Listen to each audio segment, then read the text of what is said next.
sê wat op je hart is. Je hoeft niks terug te krijgen. We zitten daar om freedom of speech. Zoals ik altijd ook voor de mensen, je story mag zelf doen. De story mag zelf. Er is altijd iemand wat gewacht heeft om iets te horen van jou. Of jouw story te horen, kom eens eens. Ja, en geniet het man. Gaan over jou, gaan over mij. Ik is die narrative. Ik is die oude wat die stories krijgt als zoals. Ja, dat zie je zou ik dan opstaan. Met mijn camera's. De switch zullen komen. Ja, wie is je silo? Die zullen afgaan. Dit hoe je het doen. Wat is er? White.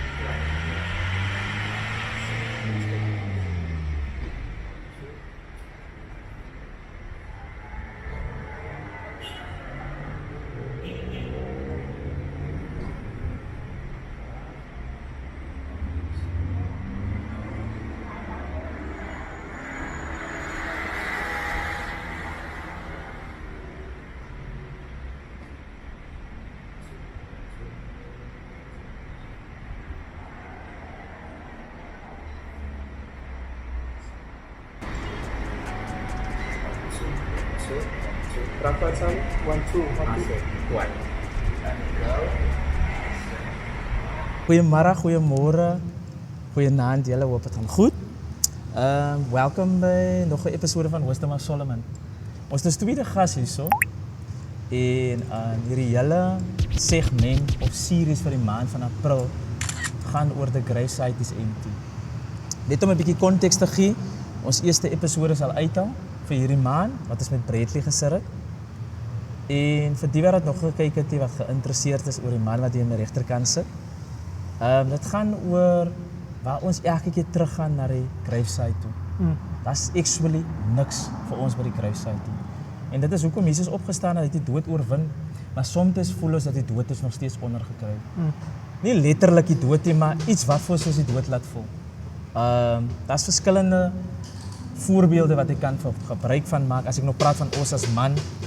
En ek generalize, disclaimer, waar ons dalk ons vrouens verneem, waar ons dalk 'n backstabber is, waar ons dalk elke keer na ons graf toe gaan waar ons langs vingers het, pornografie, dwelmmisbruik. Ons gaan met, soos hulle sê, die term gebruik ons deesdae so willy-nilly, generational curse, my pa was so, my ma was so ek gaan ook maar na so trek, verstaan? Wat ons actually vir onsself sê, but we are in victory. Ons het saam met Jesus opgestaan. Hoekom operate ons nog soos Good Friday? Dat ons gekruisig met dooie werke, ja. Yes! En dit is hoekom ons sprekers het om vir ons te kom sê dat guys, nee man, daai dae is verby. Ons fokus, ons het opgestaan saam met Jesus. En ons staan op as oorwinnaars. En ons gaan nie laat hierdie goed vir ons onderkry. Yes. En met daardie noot, ons is vriend Charlton hierso. Weet Charlton om vir jou net 'n bietjie konteks te gee. Ek praat met Lorenzo en ek sê vir hom die tema, dis so 'n maand of 2 terug. En ek sit met 'n idee dat ek moet vir jou nader bad. Ek sê vir myself, nee man, ek gaan nie vir jou vir hierdie reeks gebruik nie, ek het iets anders wat ek met jou in gedagte het. En hy sê my, weet wat, hoekom vra jy nie vir Charlton nie? Ek sê, ek het gedink aan Charlton, maar nie vir nou nie. Hy sê, nee, vat hom, hy is die regte ou. En ek gaan praat met die Vader, ek sê, Vader, wat sê u? Laat ek vrede vind daarin. En hy sê, mens, fyn, Charlton is die man. Sy was dalk hardwoordig. Sy het die confirmation gekry, maar sy het nooit op my stem geluister het. En die Lorenzo, het het gebeur dat ek jou kan kontak. Ek sê toe vir hom, okay, ek het jou nommer, hy dalk jou nommer en hy kry jou nommer en dis toe waar ek en jy in kontak tree en jy sê toe nie is in. En ek sê dankie Vader vir hierdie divine appointment wat u moontlik maak dat hy vandag hier kan sit. Ons onder die Vader vir hierdie opportunity. Ons onder die Vader vir die mense wat hy op 'n pad gesit het dat ons Ion in jou afwesigheid. Dankie dat jy vir ons hierdie premises laat gebruik. Ides Valley Community Market. Ek onder my ou vriend Bani wat popcorn, hy doen popcorn, hy is by events. Die mielies wat hy verkoop, dis sy tafel wat ek hier gebruik. Ek onder vandag ook vir Brandon wat hierdie benne gemaak het. So dis mense wat die vader op mense pad sit en waar die vader deur hulle kom afsou. So my ou vriend Charlton, welkom by Wisdom of Solomon. Dis 'n mondvol. Dankbaar, ja. My vriend, soos ek altyd die segment begin, is baie mense wat na hierdie video kyk wat veel ken. Hulle het dalk 'n sermon van jou gesien, hulle het dalk raak geloop in die dorp en jy het dalk vir hulle 'n trippie gedoen. Maar hulle het nooit die kans gekry om die persoon agter Charlton uit te vind wie hy is. Hulle is nuuskierig. Hulle vandag weet wie die man is. 2-minute overview, wie Charlton regtig is. Ja, great om hier te wees. Is 'n blessing om gesien te word. Daar's 'n blessing aan om genoteerd te word en dankbaar vir die geleentheid verby die pulpit. Personally, ek is Charlton Davids. Ek het in Idas Vallei groot geraak, gebore Idas Vallei, Adendorfstraat. Bo in Idas Vallei, ons maar 'n klein huisie en sonder elektrisiteit groot geraak. So ek weet wat dit is om op buite toilet te gebruik, 'n bytjie te was. Baie groot geraak met 'n televisie nie. My ouers het hier wanneer hulle gepy het by Vrydag of so of Saterdag middag, dan het hulle met so 'n sak huis toe gekom met 'n karbattery in. Okay. En ons het black and white TV op die einde van die dag gehad en dan was dit daarvan af waar ons televisie gekyk het. En na tyd ek kan mooi onthou na kere wanneer die movie stuk op sy lekkerste is. Kyk hier dan net hy black and white TV's het 'n manier gehad dat hy dim my view so en dan maak hy so op alle lyne en na tyd as hy view weg. En dit is wanneer die movie of die stuk op sy lekkerste was en so en dan het ons maar altyd by neighbors bo in die hoeke net ek gaan televisie kyk en vriende in die omgewing gehad en so. So dit was maar 'n bietjie van my kinderlewe baie stout. Baie stout. Ek het voor hulle The Reach regtig begin het. Was dit 'n bosarea en net soos kyns aan die agterkant by Westgate. Het 'n traffiekop gebly. Hy het altyd met so 'n motorbike gery en die spesifieke dag het ek nooit met stoutheid besluit om te kyk hoe vinnig kan 'n maatjie 'n veld aan die brand steek. En toe het ek geflint en neergegooi en op die oom besef ek, hey, maar die ding is nie reg nie. Trap my kalf en toe ek ook kry, kon ek die ding beheer nie. Vuur het wild geraak en kyk so aan die agterkant sien ek mense kyk so oor hulle heining af en skel en skree, wat vang julle aan, want die rook begin te trek en daar het so groot denneboom gestaan. Buite beheer meneer en toe loop hy vuur. Toe loop hy vuur, geweldig. Wat daarna gebeur het, weet ek nie. Ek en 3-4 ouentjies almal kry ons ry en ons het gehardloop. Ek sê is die eerste keer wat ek sien iemand kon letterlik 'n motorbike weghardloop. Sure. En ek sê om in daai moment wat die traffiekop sien, ons is besig om elkeen sy way te kry, daar hardloop, dus hy op sy motorbike uit by sy jaat en hy jaag ons is by, ek weet nie wat die straat se naam is nie, maar daar af by Westgate is ons, en ek het in Adendorfstraat gebly, ek weet nie wat het van die ouens geword nie, ek het sommer aan iemand sy jaat ingespring, onder 'n kar gaan lê, tot wanneer ek gevoel het, alles raak nou rustig, en met tyd het ek huis toe geloop, en toe ek by die huis kom toe, weet ek nou nie wat het gebeur daar nie, maar ek kry my ma en almal is lekker rustig en ek dink toe na die storie het gaan lê en niemand weet nie. En so het ek 'n helse pak slage van my ma afgekry en want die laities in die omgewing was bewus, so hulle het huis toe gehardloop, die traffiekop was daar en het verduidelik en die storie is uit en ek het agterna huis toe gekom en gedink, hey, ek is 'n survivor, ek is die ergste is verby en ek is uitgevang nie. Verstaan nie nou, maar ja, so dit het agterna het dit my kon inhaal. En ek het 'n pak slaaf in my lewe gekry en ek moet vroeg inkom en 6 uur hoor ek die gelag van die kinders en speel. Maar ek moet toe inkom because ja, my stoutheid so ja, dis maar ietsie van my klein word jaar en later het ons Kloetieswil toe getrek. Ons het gebly by my ouma hulle in die Kloetieswil en so toe agter eers in 'n kamer gebly en toe later het ons agter in 'n bungalow gebly. So ja, ek het so ietsie van alles en toe het ons weer elektrisiteit en alles is 'n bietjie gemakliker daarso en ons het 'n sink gehad waar daar nie waterpype gekonnekt is hier so ons het met 'n baadjie of 'n emmer tipe van onder ingedruk het om die water te vang wanneer die goed nog skorrelgoed nog gewas word en so. So daai was my tipe lewe van myself af waar ek groot geraak het, ook in 'n baie abusive household het ek groot geraak en so en as ek dit sê, dan sê ek dit nie skande op my pa of skande op my ma nie. Dit was die goed wat vir my gemould het in my jong wees en I want to be noticed, I want to be known, ek wil raak gesien, ek soek 'n krediet vir wat ek goed gedoen het. En baie van daai goede was absence en die verwagting was maar dieselfde glo ek van elke ouer ook van vandag. 'n Kind moet maar presteer op skool. Min wetend het die tipe abusive household het my beroof van om te droom want ek kon nie wat in die huis gebeur weghaal, erase immediately, een kant sit en sê my fokus is op dit, want sodra dit 'n sekere tyd van die week word, dan is my fokus daarop in survival mode. Okay. Verstaan jy nou, want abuse is daar, ek praat van bitter jong, ek is seker nog wat, is maar nie goed waarmee ek opgegroei het, maar in die stadium waar ek nou begin volwasse raak, waar ek nou kan beweeg op my eie, ek kan nou dinge van myself doen en daai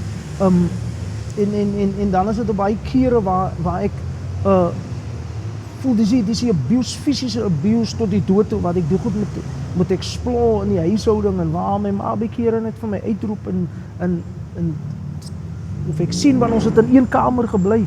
So die goed was visible, die gille en die geskree en die deur wat dan op 'n stadium toegesluit word van binne af en sy word uitgesit en wanneer ek speel met my vriende in Ida's Vallei en ons speel cricket of tennis in die pad en dan loop sy daar af en my ma is wit, nie 'n wit vrou nie in die sens wit soos 'n boerie, maar sy's wit van complexion en so is easily noticeable wanneer daar bruises en goede is, verstaan jy nou, en my ma se gesig was op stadium net so geswel gewees, waar sy nie reg die oë kon sien nie en ek en my broer is 7 jaar uit mekaar, ek is die oudste en op stadiums wanneer ons nog gespeel het en die games was op sy lekkerste en sy is nou besig om van bo af, want ons het bo tipe van in die hoek gebly en wanneer sy van bo af afkom in die straat en ons was besig om te speel en dan het die ouentjies begin vra, hey, hoe kan ek jou maan so jongen, wat gaan aan, verstaan nie,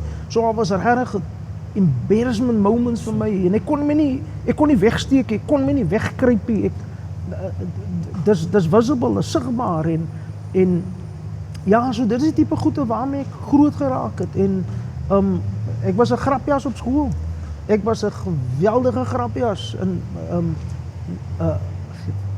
ja, tot op so 'n mate, ek was nou die dag by die skool van my seun waar hy skool gaan en die onderwyser is toe gaan vir meeting gehad, klasmeetings en goede. En toe die juffrou my kan hulle sien en sê, hey, die stoutheid kom seker van die pa af, want hulle kon op my gesig sien. Verstaan jy nou, maar ek meen, wat 'n mens gebruik om weg te kry van die gebrokenheid van jou hart af, verstaan jy, en later het my groot belangstelling gehad aan gangsterism. Ek het familielede wat in 'n nommerskap was en klomp goed te verstaan nie en ek het gedink dit is miskien een van die dinge wat vir my in 'n mate so sterk uitstaan om te voel, want daar baie elemente by ons huis gekom toe ons gebly het by my ouma in het Kloetieswil en bekende mense wat nou al oorlede is, al vermoor is en alles die, verstaan jy nou, en hulle daar kom sitplek maak en dan het hulle vir my oom genoem pa en alles die en toe het ek gewonde jong, wat maak het dat 'n mens die tipe elemente en ook high flyers in ons gemeenskap kry en hoe ranke in die nommers gehad het wat na ons huis toe gekom het en vir hom gesê het hy is soos 'n pa en hy het 'n probleem gehad met movement, met loop en vat, sy hande was totaal en al was dit baie lam gewees en so en hulle het hom rondgeabba. Sure. Hulle het hom op die rug gedra en hulle het respek vir hom gehad en goede wat gebeur het en goed, dan het die ouens vir hom kon vra, hoe hulle kan manage met dit en met daai, verstaan jy nou so. Ek het 'n longing gehad om genouters te word. En ja, dit was in 'n verkeerde rigting van my lewe. En ek dink aan baie keer wanneer die polisie my gekry het vir dade wat 'n mens gepleeg het. En dan het ek gevra, letterlik wanneer hulle my opgetel het, dan het hulle my gevra, hulle moet my afvat selletjies toe en ek het verlange gehad, ek wil in die dinge diep ingaan en ek wil werk in dit. En dan het hulle gesê, hey, weet jou maal en weet jou pa, van die ken sy reg die liewe buitekant, ons vat jou huis toe, een van die stout luities, hulle het my nie geken nie, ek het hulle ook nie geken nie, maar die Here het net daai roete gehad met my lewe, telke male om my weg te hou, van waar ek wil gewees het, of gedink het, die gaan vir my 'n naam gee. En die Here elke keer vir my teruggepush na die rigting toe, huis toe. En dan het hulle my weer lekker geneuk by die huis en aan die hande gekry en alles die en na tyd toe die Here in my lewe ingestap. Ja, so ek sal nie sê hoe is die stelling asof ek die Here gevind het, want die Here was nie verlore nie. Die Here het my gevind, want ek was verlore. Jo. Verstaan jy nou en ja, so dit is maar wat ek met tyd besef het. Dat ek verlore in myself was man en ek het nooit regtig verstaan dat by die creation in Genesis toe Adam en Eva gesondig het en toe die Here gekom, want hulle was in die plek van meeting nie. En toe hy ingekom en toe vra hy, mens, waar is jy? Jy kan nou sê dat die Here, hulle was nie letterlik daar nie. Dat die Here vir hulle vra, waar is julle, want julle is nie nou hier nie. Maar dit is ook dat die Here vir hulle vra, waar is jy? Weet jy waar jy is? Verstaan jy, jy is fisies nie daar nie. Maar weet jy ook dat jy nie daar is nie? Ek hoor jou. Verstaan jy nou en dit is waar ek besef het, want dit is waar die verlore seun, as hy nie tot homself gekom het nie. Hy het geweet hy is hier waar hy was. Maar hy geweet daar is 'n absence van homself in homself. Verstaan jy nou? En toe hy tot homself kom, en jy kan jou afvra, waar was hy al die pad? Dat die skrif moet highlight, hy het tot homself gekom. So waar was hy terwyl hy daar was? Hy was dan in 'n moment van sonde, is dit waar jy van jouself onttrek. Jy onttrek van jou waardes af, waar jou ouers jou van groot gemaak het. Dis ook mense sal sien, veral spesifiek, wanneer mense in nommerskap is, dan verlaat hulle, nie net hulle ouer huisie, hulle neem 'n nuwe kultuur aan. Daai nommer is 'n kultuur wat hulle aanneem. Hulle verlaat die manier van praat, hoe jou ouers jou groot gemaak het. Want jy begin identifiseer met 'n ander tipe slang, hulle het 'n ander tipe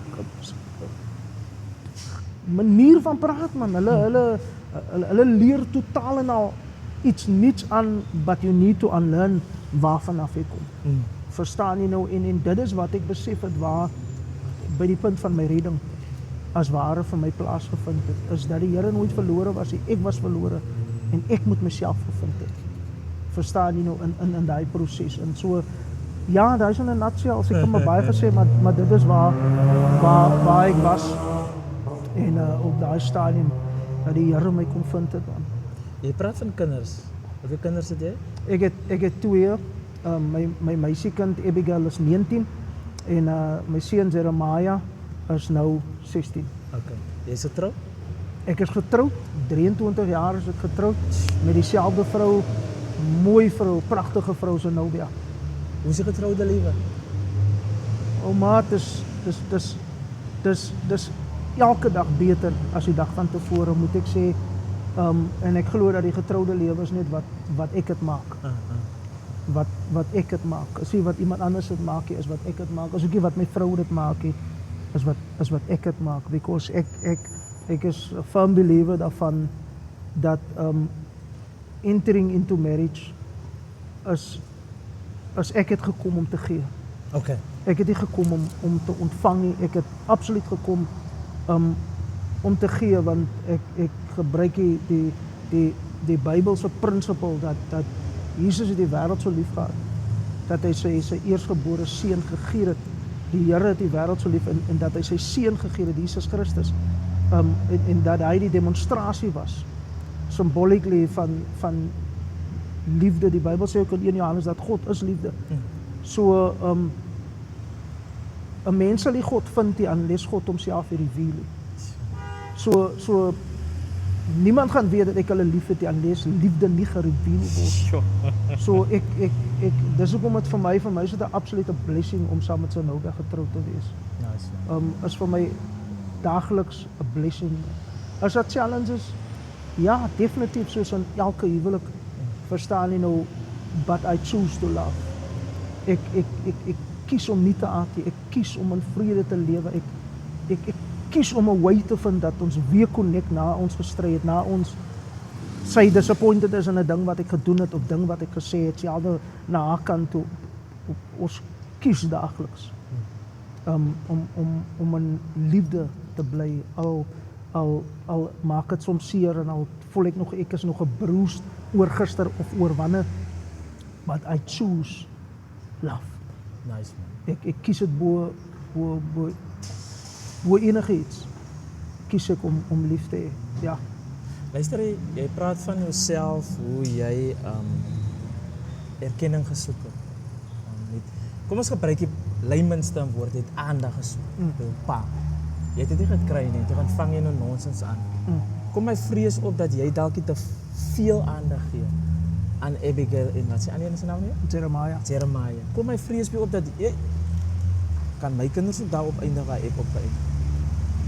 Nee, glad nie. Ek het die vrese wat my kinders behels nie.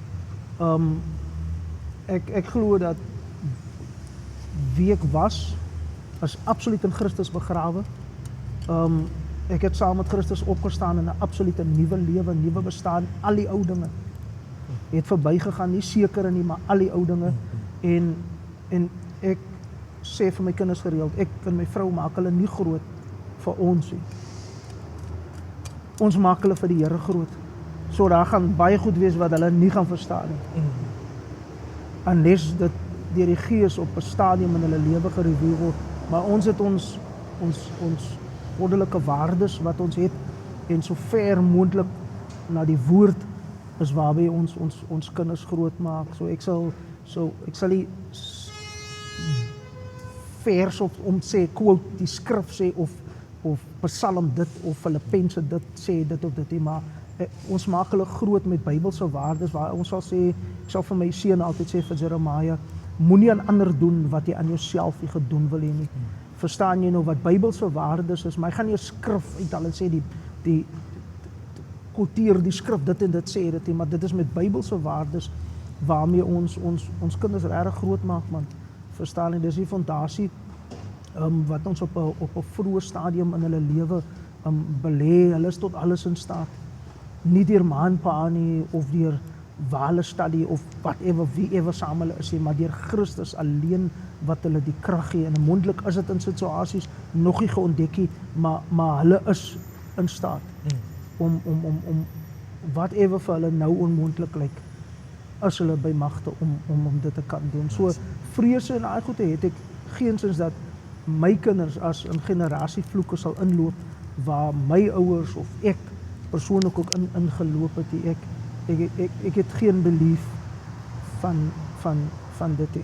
Ek weet die pryse is betaal en hulle betaal vir hulle eie sondes, vir hulle eie optrede, want ons leer hulle ook wanneer hulle verkeerd doen, is dit belangrik om vergifnis te gaan vra. Wanneer my kind iemand of geabuse het of seer gemaak het of verboelie het en dit het onder ons aandag gekom, klim ons in die kar, laai ek my seun in en ek vind uit waar bly die persoon.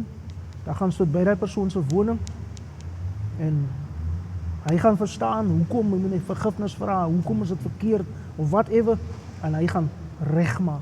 Nice. As hy iemand by die skool, as hy 'n onderwyser of wat 'n onderwyseres is, hy weet, dit gaan onder ons aandag kom, maar as niks versteke onder die son, daar gaan 'n manier kom dat dit by ons gaan uitkom. En ek vat vir hulle terug op 'n mooi manier en ek laat hom verstaan, dis nie reg om dit aan mense te doen nie. Dis niks met Christendom te doen nie. Dis menslikheid. Jy kom nie iemand anders te na nie. Ek sê ook vir hom, jy moenie iemand anders die kry teen. As jy met dinge se loop, nou lag almal vir wie ever, nou voel jy moet ook contribute. Daai is nie reg nie, om iemand anders neer te sien op iemand anders, verstaan jy nou? En ek voel ek het deur soveel dinge in die lewe al gegaan, dat ek geleer het daaruit. Al voel ek soms hoe simpel uit wat ek soms doen, maar ek het geen manier of 'n hart om neer te sien op iemand anders, nie deur woorde of deur my optrede. En as ek bekeer het gedoen het en het my bygeval, dan plaat my letterlik so dat ek bekeer sal uitkyk om weer net iemand raak te loop. En bekeer het ek mense weer gekry dat mense nie eens geweet sê waarvan praat ek van dit het nie so voorgekom nie of whatever nie. Dan seker ek het net daai skuldgevoel gehad en dit bly met by my en dit pla so. Dis die tipe mens wat ek is. Verstaan jy nou so, ja. Charlie, jy is in pastorskap? Ja, Wat 'n bediening? Live Direct Ministries. Is jy die main pastor daar? Was jy? Yes. Okay, hoe lank is jy nou daar besig? In die gemeente? Since 2016. 16. Yes. 10 jaar? Yes. 10 jaar? Yes. Hoe is hy 10 jaar? Baie dagend tot op hede. Baie dagend. Ek was assistant pastor eerste gewees en toe die gemeente gekry en toe so 'n massiewe groot aanpassing want I wasn't the main voice. Verstaan jy nou, ek het die laaste sê gehad in wat ons nou gaan doen, programs en wat ons nou waantoe is ons op pad of wat jy verstaan jy nou. So in ja, met daai proses toe moet ek myself ook vind met dat ander my ook moet vind. Verstaan jy, en deur daai proses gewerk en so ja. So 10 jaar, né? Yes. Voel jy dat jy overpaaste by die huis? Soos jy nog gesê het, jy van die skrifte vir jou kinders, ja, jy haal dit uit die Bybel, maar jy leef volgens dit. Voel jy dat jy soms jouself verloor in spiritually te veel wees, om so te sê? En soms word daar gesê, maar papa, nee man, hy's nog te veel. Want wie in vandag se lewe, ek disclaim, ek val niemand aan nie. Soms as jy te veel pastorskap voor 'n dag bring, kan jou kinders verloor. Ja. Dink jy dit gebeur en hoe vermy jy dit dat dit gebeur in jou huishouding? Man, sorry, hier's 'n pastor wat na hierdie video kyk. En hy sê hy of sy, hulle het hulle kinders verloor. En hulle kan nie weer daai bridge vul om weer mekaar te vind. Ek dink daar moet 'n healthy balance wees. Ek is nie by die huis as 'n pastor nie. Ek is by die huis 'n pa en ek is 'n man. Ek is regtig 'n pastor nie, maar ek is 'n Christen as ek by die huis kom.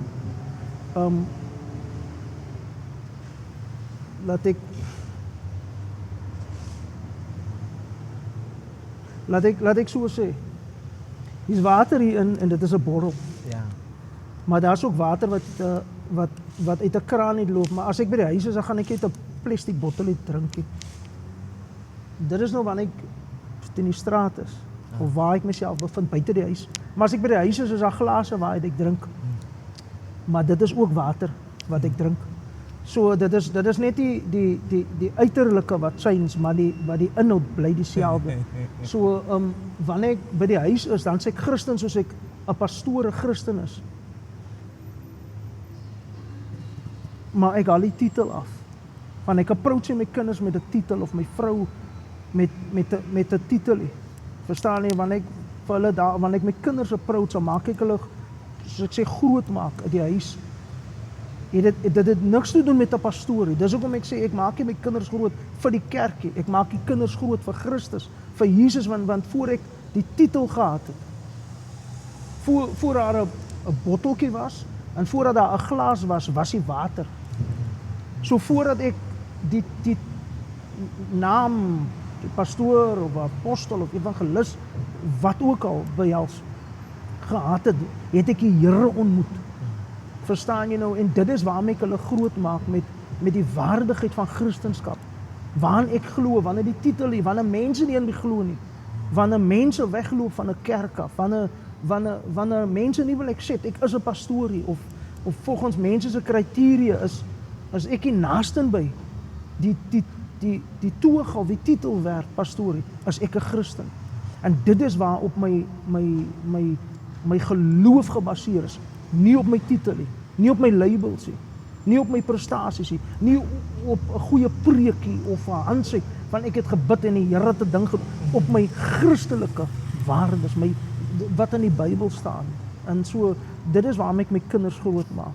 En om my daai healthy balance te vind rondom dit, die titel, die toga en om pa te wees of 'n man te wees vir my vrou is regtig om inwardly te turn en te weet man dat dis die covering, dit wat ek aantrek, wat my Christen maak nie. Is my verhouding wat ek met Christus het, wat my Christen maak. Verstaan jy nou? En daarom kan alles kan gaan. Maar daar's niks wat mense kan maak aan my verhouding wat ek met Christus het nie. Soveel het ek al verloor. Op grond van 'n titel en op grond van 'n label het ek al soveel wat ek aangeheg het, kosbaar vir my is, het al uit my lewe gegaan. Maar dit het nie my waarde verander nie. Want dit is gebaseer op Christus. Nice. Verstaan jy nou? En dis hoekom ek sê ek maak my kinders vir die Here groot, want wanneer die wêreld met sy plesier en met klere en kos en alles gaan verby, dan is dit die Christus wat staande sal bly, want die hemel en aarde gaan verby met alles in. Maar dis een ding wat sal bly en dit is die woord van die Here. Yes. So dit is my fondasie wat ek my kinders mee groot maak. En as hulle af van die lyn af gaan en ek gaan ook van die lyn af, my kinders het die reg, hulle weet dit, ons het 'n open policy by die huis. Hulle het die reg om vir my te reprimand. My kinders kom enige tyd na my toe terug. En approach hulle en sê vir my, that thing or what you've said doesn't fit nice, of hoekom sê pa dit, want dit klink wat dit is wat mense, of dit is wat die media, of dit is wat daai. My kinders is jong so, daar's goeie van die foon en die media en die goeie wat ek nie van kennis is daaraan. Ek het nie 'n klou wanneer goed daai laat woord of goed wat moet ek vir hulle sê, ek verstaan nie die goed en die terme van dit en daai nie. Verstaan jy nou? En dan as ons daar en ons sif alles, laat ek so sê, meerdere kere gaan ons terug na die boek toe. Die program is nou belangrik, jy moet besef, die ding wat jy nou op Facebook kyk, is nou belangrik. Jy moet besef, die series wat jy nou besig is om te volg, is nou belangrik. Jy moet die keuse maak, want die lewe is in jou hande in. Tyd is in jou hande in. Verstaan jy nou? En as jy dit nie gaan maak, die Bybel sê, ek dink dit in Efesiërs, waar hy sê, koop die tyd uit, want die dae is boos. Verstaan jy nou? Jy gaan nie tyd kry nie, jy moet tyd maak. En as hy praat van koop, dan wil dit sê, daar's iets wat jy moet neersit om daai ding te kry, om tyd te kry. Koop die tyd uit. Verstaan jy nou, ek praat nie van geld, koop die tyd uit, want jy het geld nodig nie, want tyd kos nie geld nie. Tyd kos neerlê van een ding, om 'n ander ding in daai tydframe belangrik te maak. Verstaan jy nou, en as jy nie gaan tyd waarna jy nou is, neersit, waarmee jy besig is, om iets anders van waarde te maak nie, dan glo ek soos tyd aangaan, dit wat van waarde was, gaan uit jou lewe uitloop. Sure. Selfs soos 'n huwelik.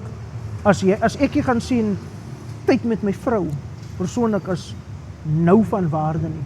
Want ek ag die sepie, of die whatever het ook al mag wees, ag ek nou van importance. Dan degrade ek eintlik die worth van dit op die tydstip. So wat vir my nou belangrik is, in daai time frame, is waarin jy regtig value heg man, en dit gaan jou tyd verg. Verstaan jy nou, so ja, dit is wat vir my van belang is, en by kere soos nou, terwyl ons hier oor praat, sommige kere, dan moet my vrou van my net weer daai sweet, druk daai knoppie druk om te sê, my man is nog tyd, om te kom rus, hy was heel dag op die pad, laat hy is toe gekom, en nou wil ek 'n bietjie aanwaai, en ek wil nou daar, ek sit so 'n bietjie, ek het nou klaar geëet, en nou, ek het langlaas, het ek opgevolg op Rookie, nou kyk ek nou vir Rookie, en as 'n nuwe episode uit, en die ou een is nou al verby, so, nou kry ek nog tyd na 2-3 dae, wat ek nog kans kry, miskien om televisie te kyk, en nou sit ek daar, nou is die een episode is verby, nou kom my volgende ene op, nou staan my vrou op, nou gaan sy kamer toe, of sy gaan nou iets doen, en nou kyk sy na die klok en sê, nee, sy kan nou al 'n kwartier wat verby gaan, en sê, hey, my man is nou tyd, verstaan jy nou, en soms raak 'n mens maar verlore met, kyk die goed in die lewe, vat jou mind vir jou weg bro, verstaan jy, die goed raak lekkerder, het begin slou, het begin traag en alles, en skielik raak Rookie nou so interessant, nou verstaan jy nou, en jy kom nie agter nie, met daai moment terwyl jy daar aandag gee, gaan na tyd ook verby, Yes. verstaan jy nou, en ja, en dit is dit, en dan moet my vrou nou my weer terugbring, en soms moet ons mekaar maar net terugbring, soms raak ons verlore met alles wat aangaan, in die lewe, en het het 'n manier dat die een volg na die ander, die een volg na die ander, as soos golwe, het los jou nie, het prikkel jou interest man, en dan wil jy kyk, wat gaan nou verder gebeur, want hulle het nou vir dinges gevang, en hy het geding, hy gaan het, en hy het hom nou, wat gaan nou, hoe gaan die saak nou, verstaan jy nou, en jy wil nou nog hy laaste piek, wil jy nog vat, en dan, as jy nie vroegtydig uit heb, dan volg hy volgende episode, dan raak het nog meer interesting, en dat trek jou dieper, en tyd gaan verloor, en ek kan nie daai analyse, so ja, dis soms die ding, hoe die lewe ook is, verstaan nie, dat jy raak geïntertwined met die goed van die lewe, want het raak mooier, het raak lekkerder, het raak beter, en as jy nie mentally present is, in die moment sê, As jy weg, as jy wil kry, jy's weg meneer. jy het vereffen iets gemensen van die begin af van acknowledgement. Wanneer mense op die pulpit staan en jy kry ja en jy kry amen en dan wat kry 'n handdruk wat sê pastor die diens was geseënd, die Heilige Gees was weer oorweldig en jy kry heeltyd acknowledgement en soms kan jy ook jouself verloor in daai acknowledgement frame dat it's all me. Hoe maak jy dat jy nou self verloor? Want nou raak dit soos jy het nog 'n mens van jouself verloor. Dinge raak so lekker dat jy so vasgevang is in dat jy raak excited Saterdags aande kry jy vir jou reg af van Sondag se acknowledgement, want dit miskien nog nie 'n lekker dag gehad nie, maar so right as 'n brother of 'n sister, hulle gaan my net weer kom oplig. Nie om vir my te motivate, maar om my hand te vat en my te sê dat dankie en hy kan soms na mense kop toe gaan en hoe hou jy jou kop dat jy nie verlore raak in acknowledgement om so te sê.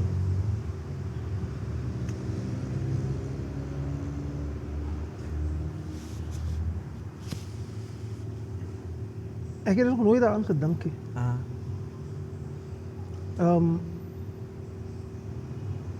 Want dan vind ek jammer net terwyl jy nou dink aan, want vandag se lewe, dis my opinie, né?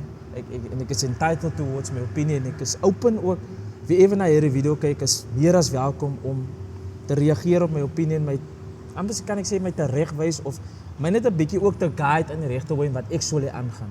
Opinie wil ek sê dis feite nie, maar dis hoe ek sien dat soms in vandag se lewe word dit amper soos pastors kompeteer met ander pastors. Ek het nou 5000 siele na die Here toe gebring. Kyk hoe vol is my kerk. Dan sê die ander pastor, kyk hoe vol is my auditorium. Kyk hierso weer, ek het weer hierdie klanksysteem bygekry en ek het weer hierdie mense wat my goed live feed. Verstaan jy nou? Ek is nie net meer in 'n gebou nie, ek het nou tak in Saron. Ek is daar in die Noord-Kaap en ek is daar in Joburg. Verstaan jy, soms word daai goed so buitekant uitgesit en dit word amper soos gesien, weer eens my opinie, as 'n kompetisie. Daar's iemand beter as ek wanneer dit kom by ministry. En hy kan prys op jou sit.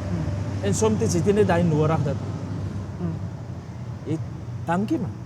En daai dankie kan na jou toe kom dat ek sê nie jy sien so nie, né? Dat dit van jou afkom. Was dit nou nie deur my nie, dan het die kerk weer gesukkel en hy het weer met 'n swak mind huis toe gegaan. Weer eens. Hoe maak jy dat jy jouself verloor in hy goed voel moment wanneer jy knowledge voel, maar dit kom eintlik nie vir jou toe nie, dit kom na God toe. Weet jy, ek het nie 'n probleem daarmee nie. Okay. Eerlik gesproke. Waarmee ek soms 'n probleem het. Okay. Is ek dink seker maar die ander kant van die coin is die Bybel sê saliger om te gee as te wil ontvang. Ek sukkel om te ontvang. Ek struggle nie om te gee nie. Ek het al baie gegee. Ek het al baie van my ook gegee. Hoor jy? Ek het al baie geld gegee. Ek het 'n stadium kar ook gebless al. Okay. Dis nie iets waaroor ek boast nie. Maar ek het early in my Christendom het ek besef is regtig saliger is ek voel bitter wanneer ek gee as wat ek voel mense gee vir my. Ek struggle daarmee om aan die receiving kant soms te wees. Ek doen soms 'n survey om myself. Ek gaan ondersoek myself. Ek is bang om krediet te vat. Okay. Ek struggle om krediet te vat. En ek weet vir 'n feit, daar moet 'n gesonde balans wees tussen beide van hulle, en dit is om te gee, maar ook moet jy weet wat dit is om te ontvang. Verstaan jy nou? En kom ek wees eerlik, almal het nodig dat iemand na jou toe kom en sê dit is goed. Dis nie 'n sonde wanneer mense na jou toe kom, is wat jy maak, dat wat jy doen en wat jy goed doen, dat jy daai oggend opstaan of daar opstaan of Christendom, wanneer jy uitgaan by jou huis en jy doen wat jy doen, of ons op 'n broadcast, en of ek nou Facebook doen live daar by die huis of whatever, dat ek dit doen met die gedagte van die receiving, en of dit regtig is uit om te contribute towards mense, om regtig te uplift en geestelik te bou en wat ook al. En so van my kant af persoonlik oor myself, het ek as ware nooit regtig 'n struggle gehad oor dat ek doen wat ek doen, omdat ek wil hê mense moet vir my sien. Mense moet na my toe kom, hulle moet my applaus, hulle moet 'n medalje om my nek kom hang en daai en ja, dit is goed by kere om wanneer mense na mense toe kom, dit laat jou voel ek is nog saam op trek. Ek dankie Here dat daar nog mense is wat raak sien, want ek weet ook wat dit is wanneer jy jou hart uitpreek, jou hart en jou tyd en jou geld en jou familie goed prys gee. En niemand sien raak nie. So ek weet wat dit is om met myself te praat en vir my te sê, jy kom terug. Dis nie dat die mense dit moet doen nie. Dis nie dat mense jou hand moet kom vat en sê, my ma het my groot gemaak. En ek dink jou of ons ouers het ons groot gemaak dat wanneer jou pa of jou ma bring vir jou 'n nuwe paar tekkies en jy sê nie dankie nie, dink ek dit het 'n invloed op 'n volgende geleentheid van om 'n blessing te kry of ewen wanneer jou ma vir jou kos gee. Saans, middag, soggens en jy kom terug en jy sê nooit dankie nie. Verstaan jy nou en jou mense ma sal sommer stryd vir jou sê, hey, lyk my sê jy nie meer dankie nie, waardeer jy nie. Verstaan jy nou so, mense raak eintlik uit jou huis uit, raak jy groot met daai konsep van dat 'n mens moet dankie sê, verstaan jy nou? En nou gaan jy deur die skrif en jy sien ook baie waar mense nie teruggekom het om dankie te kom sê nie, verstaan jy? En hoe dit hulle lewens in 'n ander rigting toe geswaai het en in jou persoonlike kapasiteit as leier of ewen met my kinders in die huis. Wanneer daar nie 'n dankie is nie, dan spreek dit eintlik dat dit vir mens wys dat daar nie 'n waardering is nie. Want dit is hoe ons groot geword het. As iemand dankie sê, dan is daar waardering by dit wat ontvang is, verstaan jy nou so. Dit is ja, waarmee ek groot geword het, uit my ouerhuis het en in Christendom is dink ek is dit dieselfde. Dit is waar mens begin besef dat 'n mens dit word gewaardeer en jy moet in jou eie hart met wat ek doen uit 'n suiwere fontein moet ek dit bly gee. Verstaan jy? So ek moet myself gedurig ondersoek wanneer ek 'n applaus gekry het, wanneer mense teruggekom het, wanneer ek hy oproepe gekry het en gevra het, leier, hoe het u gewet? Van ek sit nou met die ding, hoe het u gewet? Man van die Here, dankie vir u gebed. U het regtig 'n verskil kom maak, dit wat u gesaai het of dit wat u gebed, my kind loop nou of my man het teruggekom huis toe of whatever gebeur het, moet ek besef, het gaan nie oor my nie. Het gaan alles oor die meester, verstaan jy nou? So ek moet my gedurig met die introspeksie gaan doen. Myself gaan ondersoek, laat dit whatever ek kry applaus, gaan nie na my kop toe nie. En ek moet ook weet wat dit is om dan ook dit vir iemand anders te gee. Om prys aan iemand anders te heg, om vir iemand anders ook te gaan sê dankie, of vir iemand anders te sê, daai was spot aan, nie weg te loop om te voel, ja dankie, dit was goed. Terwyl toe ek daar was, het ek expectation gehad, ja, het die Here my nog regtig gelei, of was dit regtig die Gees, of wat verstaan jy nou, en om dan daardeur terug te gaan, en vir die Here te sê dankie, dat ek daardeur sien, ek loop nog in akkuraatheid in dit, verstaan jy nou, en dan verder te gaan delg in die woord, en verder die Here te vertrou, en te verdiep in sy genade, en daardeur meer, of breër impak te maak, en meer te bereik daardeur, en so, ja. Ek vat jou terug na jy jong word, daar, dat jy praat van jou pa, maar jy het groot geword met jou pa, ne? Pa en jou ma. En daar's 'n ou, wat nou na hierdie video kyk, en hy sit self in hy graveside moment, waar hy ook daar aangaan met sy vrou. Hy call a spade a spade. En dit is moeilik vir hom. Jy het gesê, hy het homself gevind. En al die ou dinge het verbygegaan. Maar die ou dinge bly kop uitsteek by hom. Jy gaan nie meer aanval nie. Wat moet hy maak om seker te maak dat hierdie ou dinge is weg? Weet jy, is 'n goeie vraag.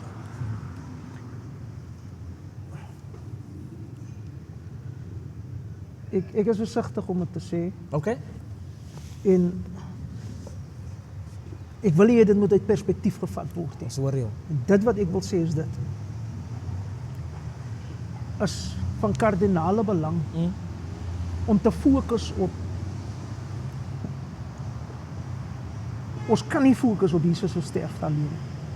Sy dood nie. Ons moet op sy opstanding ook fokus. Maar die dood praat van die dood van Christus, maar dit praat ook wanneer God met ons praat, dan praat hy van ons wat ons moet vereenselwig met die dood van Christus. En dan praat hy ook van die resurrection van Jesus Christus, wat die dood oorwin het. Wat beteken waarmee hy gesterf het, is geoorwin deur sy opstanding. Maar dan praat die woord ook, as ons die deel het aan sy sterfte nie, kan ons ook die deel hê aan sy opstanding.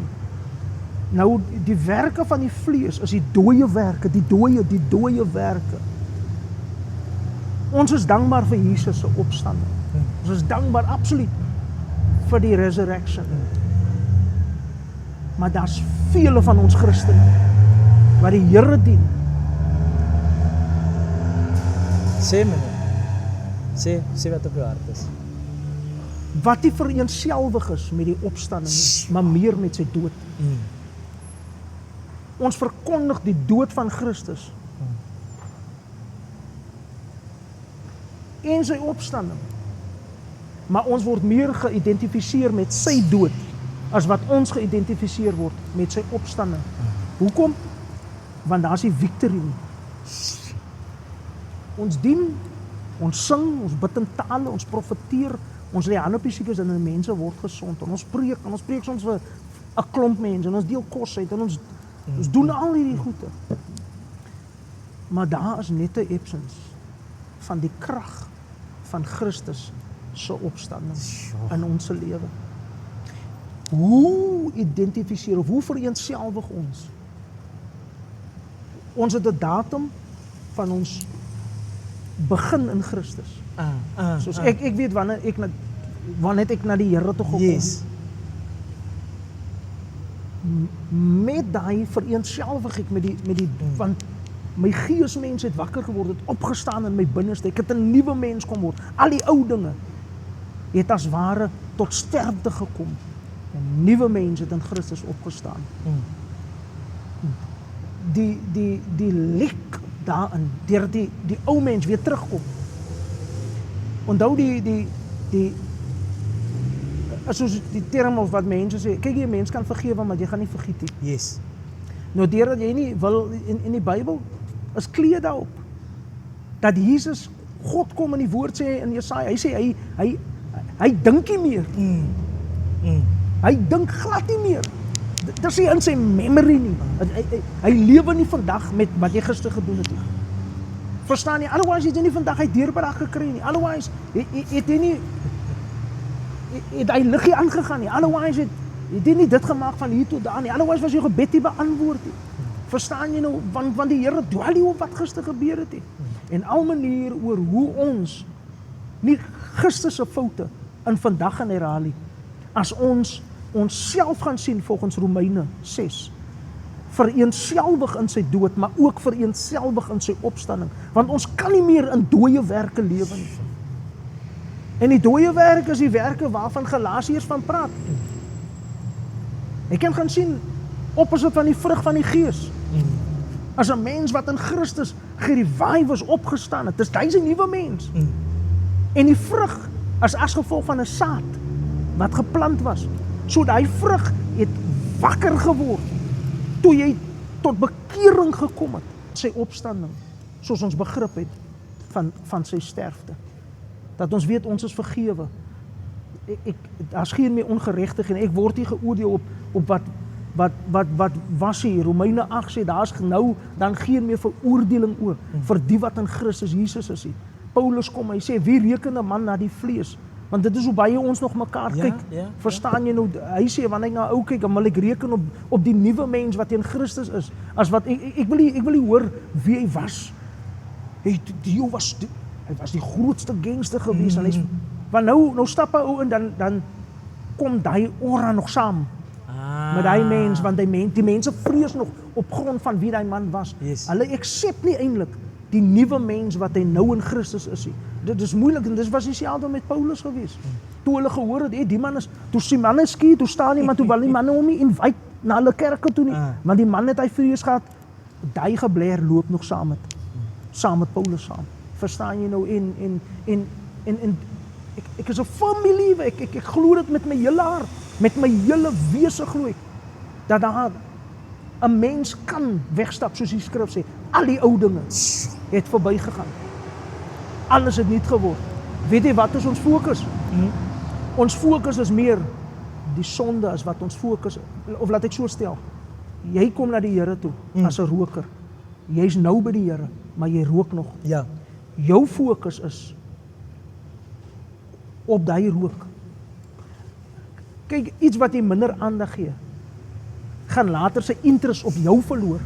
Want jy gee dit nie meer aandag nie. Nou is my fokus is meer, ek moet regloop, dis belangrik. Maar jou fokus om reg te loop vir mense, kan jy nie daai as fokus hê. Jy moet dit op Christus hou as leidsman, begin en volëinde. Wanneer jy, daar's 'n ou koortjie waarmee ek groot geraak het. Hy sê, turn your eyes upon Jesus. Ja. En dan kom hy by 'n phrase waar hy sê, and the things of the earth will go strangely dim in the light. Want jou fokus is nie meer op dit nie. So nou begin hy goed te gaan later, sy interest, want hy kry nie meer aandag nie. En jy weet, soos 'n boyfriend of iemand wat nie aandag kry nie, later voel jy, man, jy reply nie terug nie, later gaan hy, na tyd, na 'n maand, na wanneer, gaan jy nie meer boodskappe stuur, jy gaan nie meer WhatsApp, want jy doen alles in jou vermoë om te wys, jy stel net nie belang nie. Nou alles waarin jy, miskien vir die begin, gaan jy voel, want die ding gaan jou pla, hy lus kom nou weer op, ek was 'n sterk drinker, of ek was 'n whatever, jy gedoen het. Maar so meer jou fokus Christus is, hoe minder gaan die ding sy interest in jou lewe begin hê. Hoekom? Want jou fokus is nie met, gaan nie nog hy fout maak, ja, hier en daar. Nou hoor jy, dis waar mense, ek minder begin rook, jong. Ek rook nou al. Hoe rook jy minder? Nie met die gedagte daarop dat ek gaan minder rook nie. My interest is Jesus Christus, man. Ek is geoorweldig met sy teenwoordigheid. En as jy in hy kerkperiode, jy gaan op kerk toe, jy's van 8 uur tot 12 uur toe na die kerk, jy moet nog veel voorberei, en jy's op pad kerk toe. As jy het vir 2 ure kan maak, in die presence van die Here, en daai het jou fokus afgehaal, dan moet jy jou fokus Christus hou, wanneer jy ook nie by die kerk is nie. Want is nie die kerk wat jou van rook afhaal nie, is die Christus in die kerk wat jy gekry het, want jou fokus was nou, praise en worship, lig jy hande op, en die song het jou so, die woord het jou laat opspring, voor die mense, halleluja, want jy het persoonlik gevoel, die Gees praat met die, jy's in 'n moment met die Here. Nou die moment met die Here, kan 'n ewige moment bly. Het hang af waar op jou fokus is. Die duiwel homself gaan later sy houvas op jou in die maat verloor, want hy kry nie meer die aandag. Gaan die cravings nou en dan opkom? Ja, dit gaan nou en dan opkom. Maar die fokus is nie meer jou swakpunte nie. Ek rook nog, of ek sê nie, verstaan my reg, ek sê nie, dit is nie verkeerd nie, of dit is nie reg nie, of dit is reg, of whatever nie. Wat ek sê is, as ons fokus reg is, my maat, as die fokus reg is, dan breek jy alle ander aspekte, wat jou interest gelok het, want het prikkel my nie meer, soos het my geprikkel het, aan die begin nie, want ek het nou later pakkies gaan koop, met die interest van, nou kry jy is nou eintlik nou later soos, want die conviction moet nie wees wat mense sien jou nie. As hy inward conviction kom om maat en die ding is so sterk, dan verloor jy die interest vir whatever in 'n moment se tyd, want ek kan nie met die conviction saamlewe nie. Mense is op die einde van die dag nie meer so convicted. Hulle is meer convicted oor Marcel wat hulle gaan sien. Verstaan jy nou, jou physical appearance is vir hulle meer real as die Holy Spirit wat die inward met jou praat, om vir jou te sê, Marcel, daar was nog nie reg wat jy en of jou vrou gesê het nie. En as areas in die mense lewe waar jy nie soms, waar dit nie nodig is dat jy, my kinders moet na my toe terugkom nie. My vrou moet vir my kom sê, nou besef ek, maar ek is verkeerd nie. Ek hoor jou. Maar die conviction van die Heilige Gees, so the deeper you move with the Holy Spirit, met die woord saam, en die Here net dien in gees en in waarheid, hoe meer sterker gaan jou spirit man raak.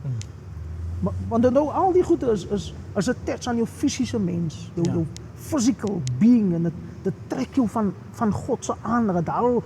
Die goed is belangriker, daai is belangriker. Maar as hy conviction in jou binneste sterker begin raak.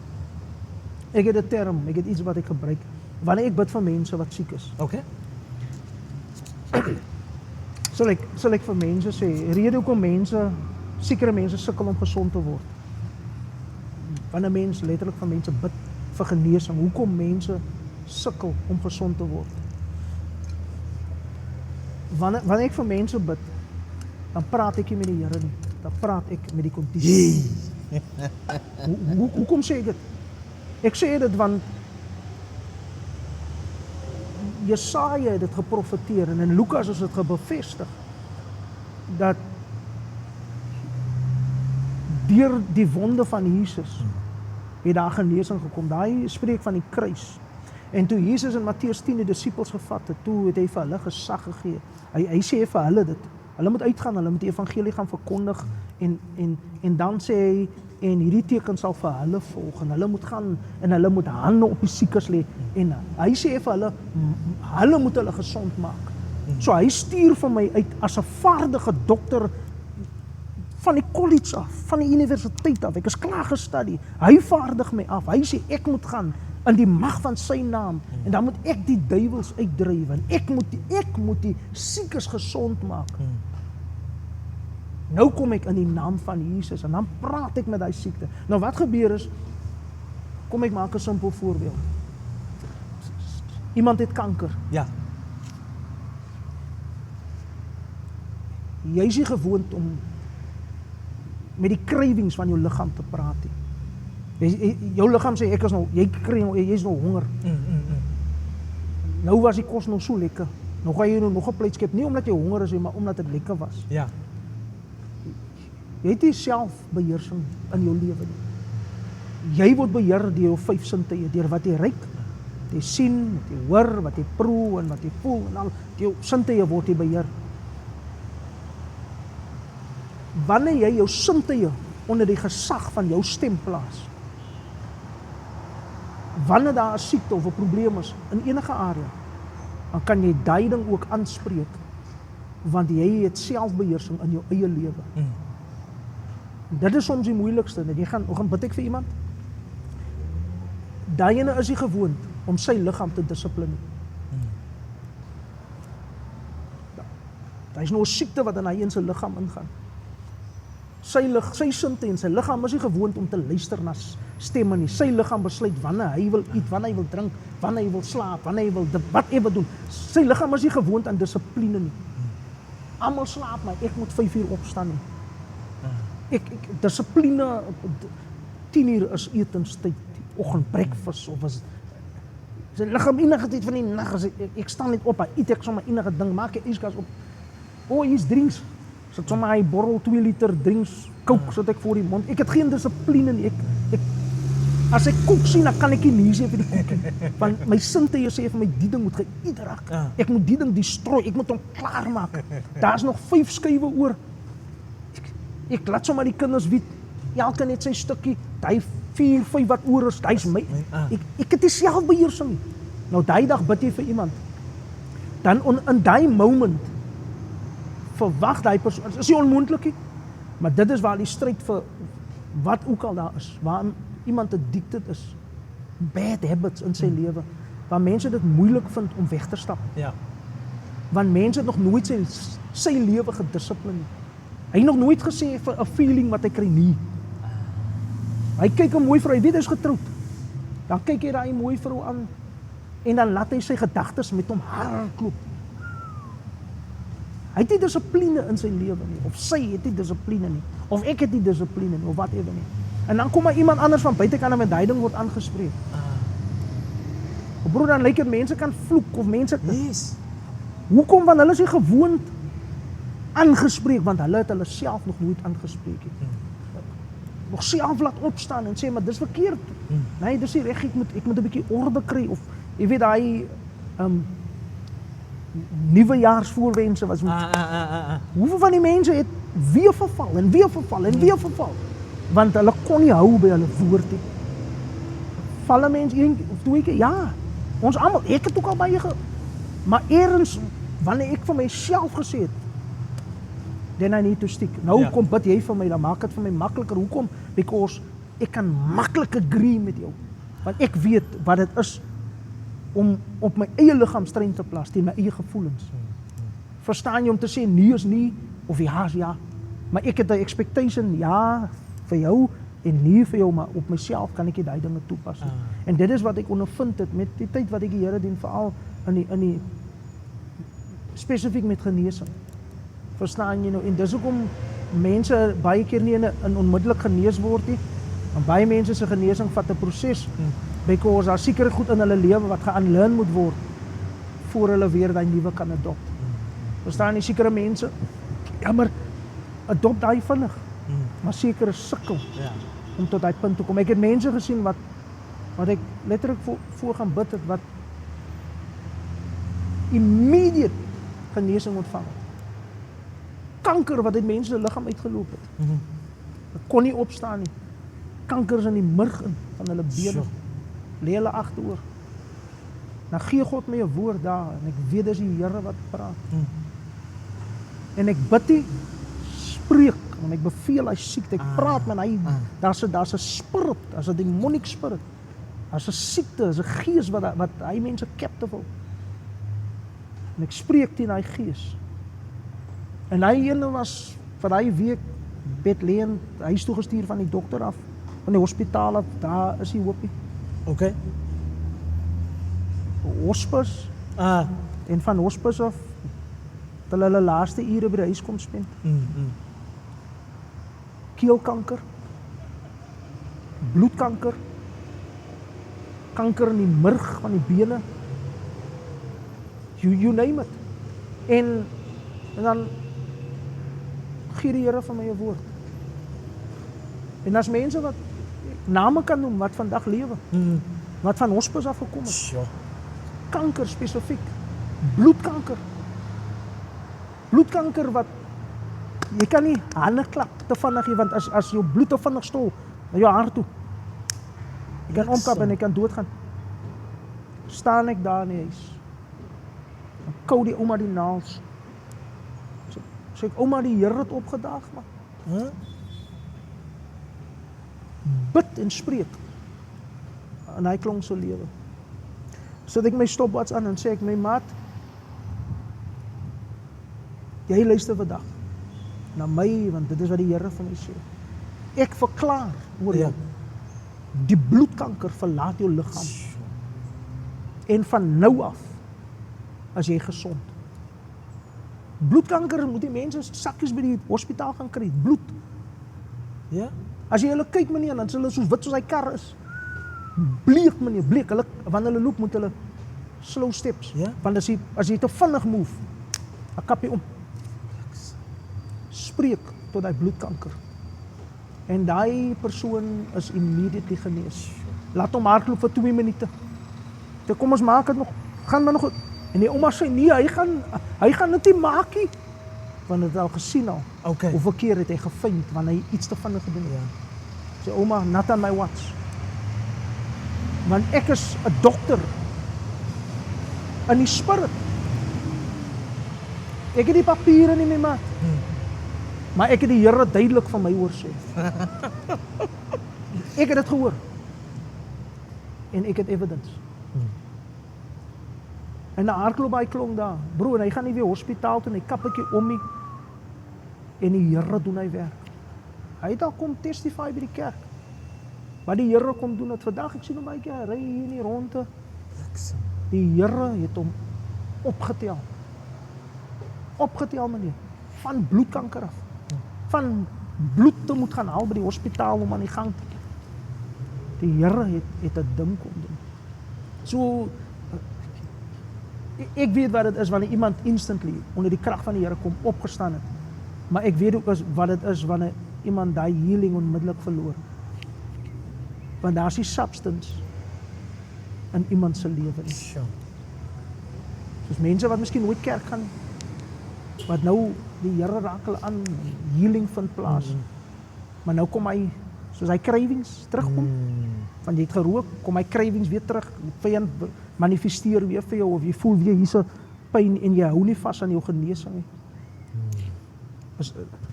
Daai is maar net, sommige kere kom goed terug as gevolg van 'n bad habit. Het wil nie sê die ding is daar nie. As soos iemand wat ek van weet, mense se been wat af is. En dan roep iemand en sê Johnny, kom gooi ek krap my voet jik. Want hy een het lank met dit saamgeleef en is nie meer bewus. Letterlik hy sien nie die bene is nie daar nie, maar jou human Ja. registreer nog nie 100% dat die been is af het. Kom ek sê dit by, mag dalk iemand help vandag. My pa het gesterf. Gruisame ongeluk gehad. Nou daai spesifieke nag. Dis op 'n Sondag, die 18de Augustus. Ek lieg nie.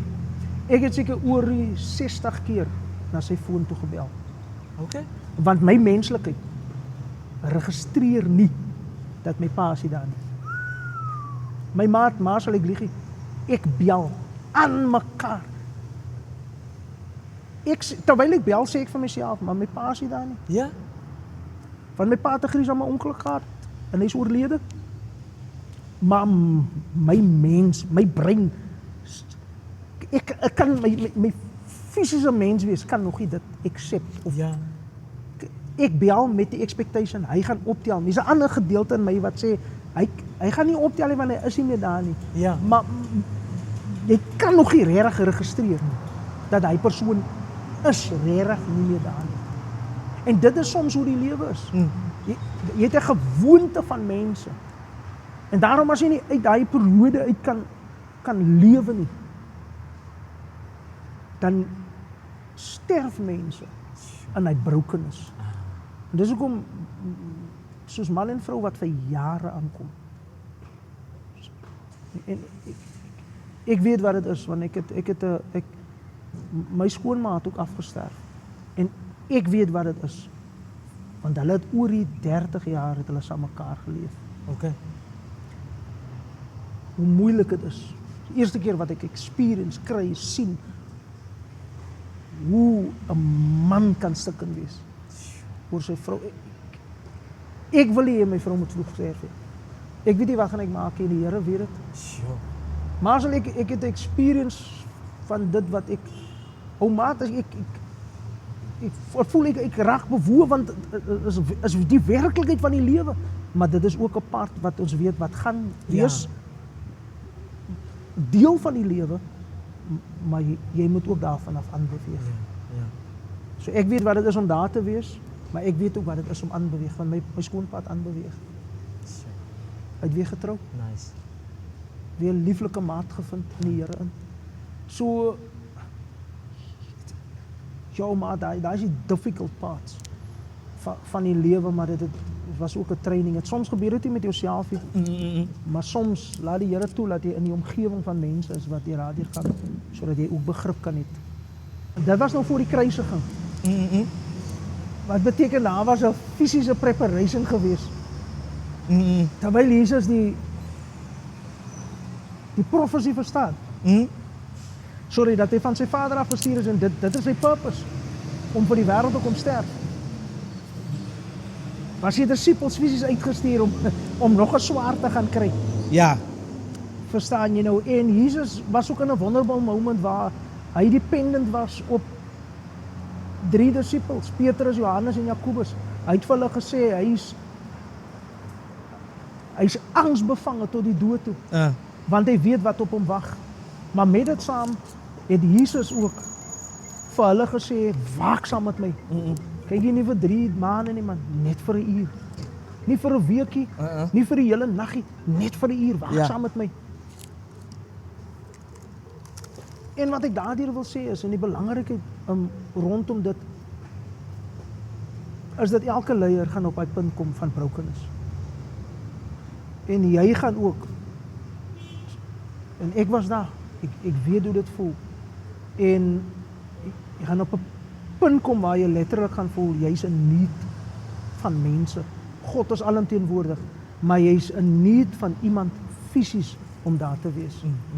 En weet jy met die losses van wat kerk behels en voel daar's kompetisie. Jy's miskien nie in kompetisie nie, maar daar's altyd kompetisie buitekant. Daar's altyd iemand beter, daar's altyd 'n beter kerk, iemand wat beter preek, daar's altyd iemand wat beter setup, wat beter sing, wat beter praise and worship team het, wat wat beter keyboard kan speel en wat ook al die kompetisie hier in jouself is dat alles gaan op die einde van die dag oor self-reflection. Maak nie saak wat mense doen, dieselfde met Jesus, wat deur alles daai gegaan het, moet op die einde van die dag gekom het, waar hy stick to purpose. Sure. So, met jy is geroep, maar jy is op die punt en op die drempel van opgee, sal ek eerder sê. Daar is seker 'n keer of tye in 'n mens se lewe waar jy op die punt is van burn-out. Hoe kom jy daar? Dat jy heeltyd uitgee, maar jy giet nooit in jouself in nie. Jy gee nooit persoonlike aandag aan jou needs ook nie. Almal het needs, ek het ook needs. En vir jare was ek ook in en uit en jy begin jouself te neglect en jy begin voel, maar ek moet stick towards die purpose, jy moet stick en jy gebruik die skrif wat ook sê, Jesus sê vir die disciples, my voedsel is om die wil van my Vader te doen, terwyl hy by die put van Samaria sit. En hulle sê, maar u is honger, u moet nou tyd vat dat u moet eet, jong. En hy sê, nee, maar dis nog nie, die purpose is redding, jong, en dit is waaroor dit gaan. En op die einde van die dag het baie mense die tuig neergelê, want die lewe te veel van hulle geverg, en hulle was later nie meer in staat om het te geniet met dit saam. Iets persoonlik wat met ons gebeur het. Goeie. My vrou het haar enkel gebreek op 'n baie snaakse, sal jy sê haar enkel, sy het haar evens bokant die enkel, het sy beentipe van gebreek. Dit was 'n baie moeilike tyd. My vrou was mos maar die een wat kos maak en dit. En ek sê vir jou, binne daai periode terwyl my vrou haar enkel gebreek het ons deur 'n baie moeilike tyd gegaan. Ons het 'n nuwe yskas gekoop, ons het 'n nuwe stoof gekoop in hy tydperk. Ja? Sy breek haar enkel. My vrou weet nie hoe lyk die nuwe stoofie. My vrou weet nie hoe lyk die nuwe yskasie. My vrou lê in die kamer, ek moet vir haar pictures vat want my vrou kon nie op die gesonde beentipe van trap, want as hy moet spring, Ja? motion dan vibrate die gebreekte gedeelte so, laat dit shockwaves deur haar liggaam stuur. Dit was 'n moeilike periode. My vrou kon vir 'n tyd kon sy nie beweeg, letterlik nie beweeg. Sy moet maar nou lê, ek moet haar nou optel, tolle toe sy weet jy, so was regtig 'n baie moeilike periode huishoudelik. Ek moet leer in dieselfde periode moet ek leer om kos te maak. Sy moet maar vir my sê wat gooi ek in en daai en nou as ek leier by die kerk, ek moet nou by die kerk Sondag. Daar was kere wat ek so mentally drained was, want ek moet nog gaan kos koop. Daar was vir 5 maande wat my vrou nie in 'n dorp uitkom nie.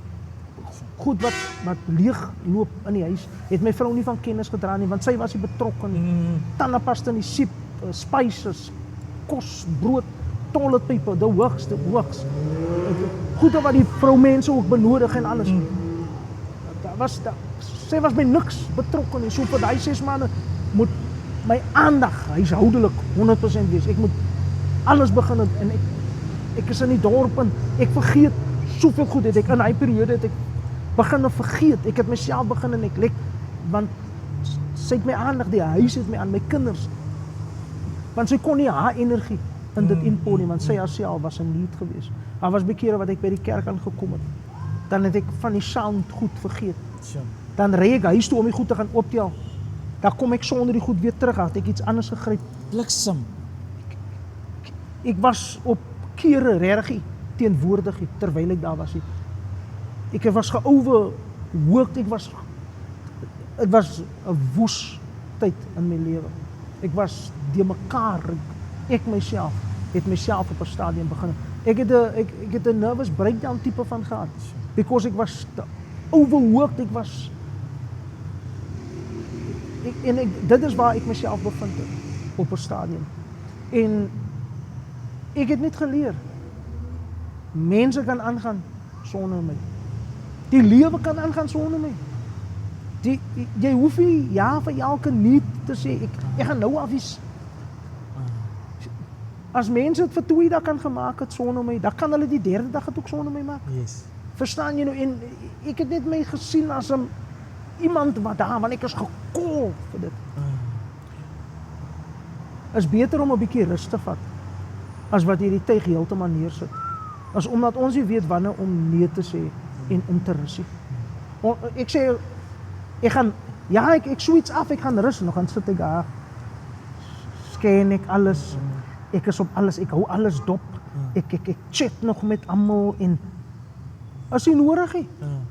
As ek reg moet afswitch, dan moet ek af en ek moet weet om af te switch. Kwaai. En ek glo maar so dit is eintlik die lek van baie van ons as ons in leierskap is dat ons nie weet wanneer ons moet afswitch nie. En as ons afswitch, hoe om af te switch nie. Ons word nie die goeie geleer nie. Ons word geleer om te preek, om vas te vat en ons is geroep deur die Here vir die wêreld en ons moet die wêreld omdol vir die Here en verstaan jy, ons moet dit met alles doen, dit laat in die nag, vroeg in die môre. Ons moet vas, ons moet die 4:00 die oggend is die beste tyd om te bid. As jy daai stem hoor in die binneste, dan moet jy opstaan. Maar die Gees gaan altyd praat. Want die Gees het die slaap nodig en rus en kos nodig het. Maar die vlees het. Ja. Ons moet weet wat dit is om te discern tussen daai, want dit nou met tyd is reg om af te switch. Reg om af te switch. En soms is dit dat ek sal nie sê ons moet die Bybel lees nie.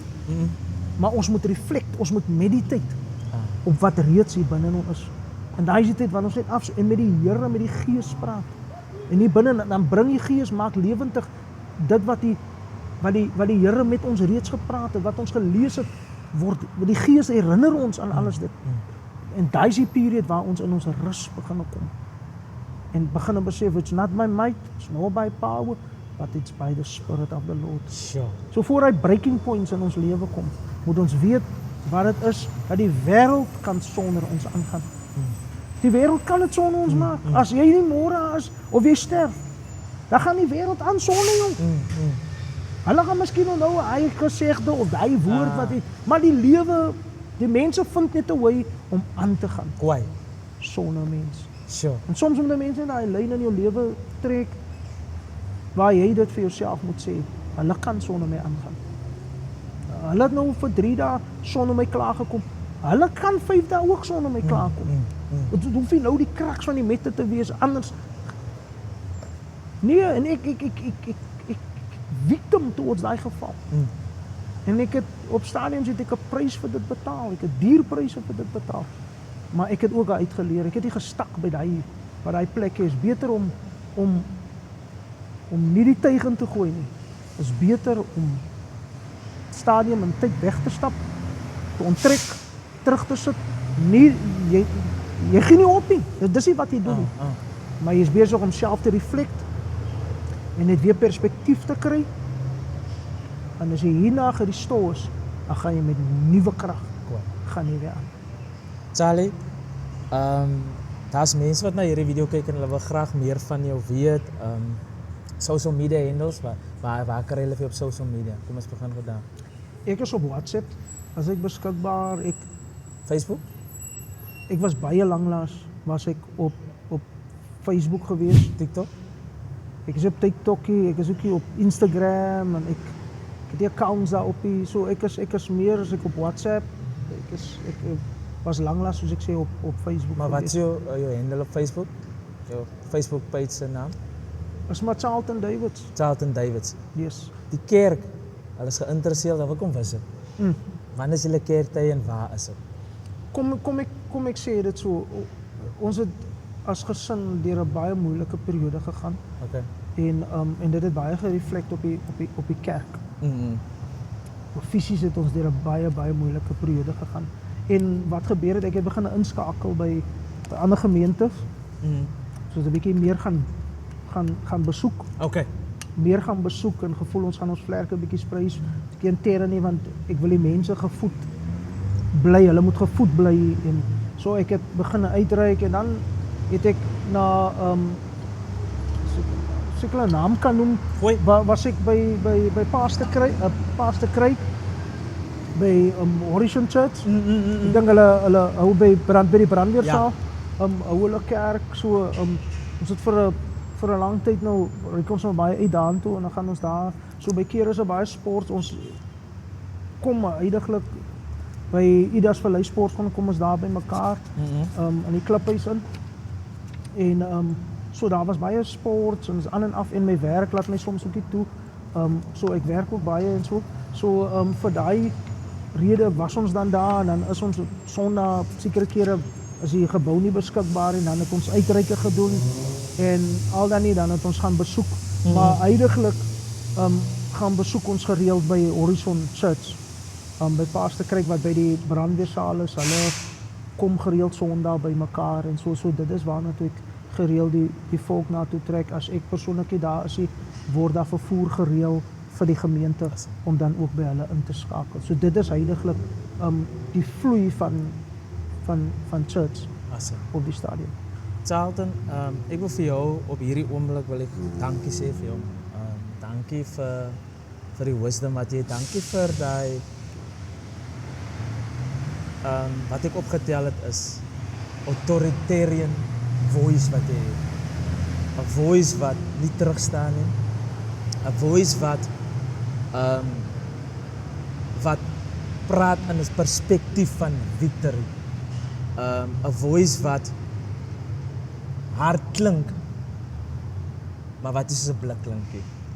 'n voice wat kom vassit in ons harte en wat ons hartsnare roer, soos David die harp gespeel het en die koning het weer kom peace vind. En ek glo aan wie ewe na hierdie video gekyk het en kyk, gaan peace vind. Peace van woorde wat, omdat jou hart gevul is met die waarheid, spreek het boekdele met ander mense harte ook. So ek wil vir jou baie dankie daarvoor sê. Baie dankie dat jy ook kom wys dat ons is mens, ons gaan deur dinge, but ons kan ook opstaan. Ons is nie in die posisie van meer in dood nie, ons sien onsself as lewe en dankie vir die lewe wat jy vir ons vandag kom gee het en lewe in abundance en ons kan dit saam met ons dra, ons kan dit saam met ons vat en ons kan 'n sukses daarvan maak. So baie dankie dat jy jou tyd hierin het gesit het. Is nie altyd maklik nie. En soos jy gesê het, mense moet seker goed prioritiseer. Wat is nou vir my op hierdie huidige oomblik belangrik? En jy het gevoel dat vandag wil jy 'n bietjie met die Wisdom of Solomon familie gesels en dit weer vir hulle encourage en oplig en daarvoor wil ek vir jou baie dankie sê en dit soos jy gesê het, daai knippie sout gaan vir jare geur gee in mense se monde. En daarvoor wil ek vir jou dankie sê my ou vriend. Plesier om dat. Charlton, voor jy gaan. Ek lees vanoggend lees ek uit die Mirre vertaling uit 1 John chapter 2, né? En dit kom so mooi gepaste met wat jy sê vandag. Onthou weer eens, ek het nie vir Charlton 'n lys vrae deurgestuur en vir hom gebrief waaroor ons actually gaan gesels nie. Ja, ek het hom 'n bietjie gesê ons gaan praat oor dat ons nie meer in die dood ons lewe nie meer in die dood nie of in Good Friday, ons lewe op die Sondag, die opstanding. En dit kom mooi gepaste met wat hy sê en dit kom met 1 John chapter 2 vers 8 kom het vanaand af. And yet in his glorious new message that I'm writing to you, you may ask, how can that which is old also be new? Herein is the secret of its newness. Whatever is true of Christ is equally true of you. The days of dominance of darkness as a reference to human life are over. The true light surely shines with bold certainty and illuminates your life as it is unveiled in Christ. Meneer, terwyl Jesus hang het hy gesê, in 3 dae se tyd skeuring. Die kerk gaan neergedruk word en opgelig. En deur dit word dit van hy skaamte van ons word van ons gesig afgehaal om te sê dat we can approach God. We can approach God in sinds dat ons het opgestaan. Het die klem gelê op 'n segment wat jy gepraat het van Jesus, ons erken nie dood, ons celebrate die dood, maar ons sien onsself in as die opstanding. Ons vier nie die victory in die opstanding nie. En hier kom sê die woord vir ons dat ons is nie meer, ons is geunveil in die newness van die opstanding. Jesus, die ou, waarin gaan ons in die oud? Ons gaan in die oud in dat ons lewe in ons Genesis moment. Jesus, ons geskaap het deur God, maar soos jy gesê het, God het, ons kom vra, maar waar is ons? God is nie verloor nie, hy het daar op klem gelê. ons raak se nou en dan dwaal is af en dan steek ons weg. Hier kom het jy vandag vir ons kom remind that we don't have to hide anymore. Ons is in right standing met God. Hy is ons papa en ons kan hom approach met die newness om te sê dat I'm not lost anymore. I've been found, ek het myself gevind en ek kan met daai selfvertroue breë bors kan ek ooploop en sê dat sê nee, maar ek is 'n kind van God. Jy is nie meer 'n servant nie. Jy word gesien as 'n koningskind. Yes. Dankie vir daai reminder. Broer, jy sê julle gaan deur 'n dark tyd. Light sal prevail in julle lewe. Ek spreek lewe oor die situasie wat julle dalk op bondage hou.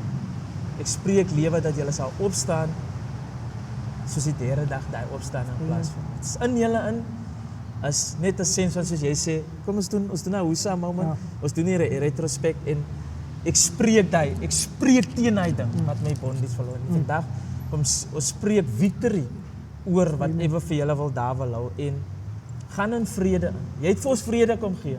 En ek glo aan jy ervaar ook vrede in jou hart en want when we speak to people we actually speak to ourselves also. En Vader het 'n way gehad om vir jou te laat kom besef dat dis jou moment waar jy moet kom stil sit. En jy het vandag met jouself ook gepraat en sê dat Charlton, nee man, ek is in beter in staat en ek gaan vanaand gaan ek daai siekte of whatever vir ons so hou, daai change gaan plaasvind. Daai nuwe way van dinge doen gaan plaasvind. En broer, gaan in vrede en alle sterkte vir julle. En mag die Vader vir julle awaken. En many awakening laat hy vir julle co-elevate, soos vir Jesus ge-elevated en dat ons en dat julle as familie heavenly authority gaan experience, divinity experience in true human form, but met God se regterhand wat vir julle gaan lei. Charlton, weer eens baie dankie. Dit is 'n eer vir my om vir jou hier te hê. Dit is 'n eer vir ons om te kan sien hoe God deur jou werk. Jy is nog steeds sy wessel. Hy is nog steeds trots op jou. Gaan met dit, beweeg met dit en gaan sy verwoesting. Want jy het dit gedoen voorheen en jy is capable om dit nog weer te doen. God is nog nie klaar met jou. Hy sien jou nog in groot dinge wat jy kan doen en start believing it en gaan beweeg met daai sê ding dat God is nie klaar met my. Dis Wisdom of Solomon. Ons tweede gas vir the gravesite is empty. Ons gaan nie weer terug nie. Ons het 'n nuwe GPS gevind wat ons op 'n ander roete vat. Amen. En hy gaan bly toe. Niemand gaan hom weer kan oopmaak nie. Wat hy toegesluit het, bly toe. Amen. He's got the key mos. Yes. Hy het die key gevat en gesê dis victory. So ons sit in daai victory en julle gaan in vrede. Tot 'n volgende keer. Dankie dat julle ingetune het. Ons het vir Charlton hierso. En ons glo daaraan. As groter dinge vir ons storie. Amen. Dankie my vriend. Shalom. Gaan in vrede my vriend. Bless Dankie, you, man. dankie. Dankie. En nogmaals dankie man. Amen. Thanks bro Praise man. the Lord.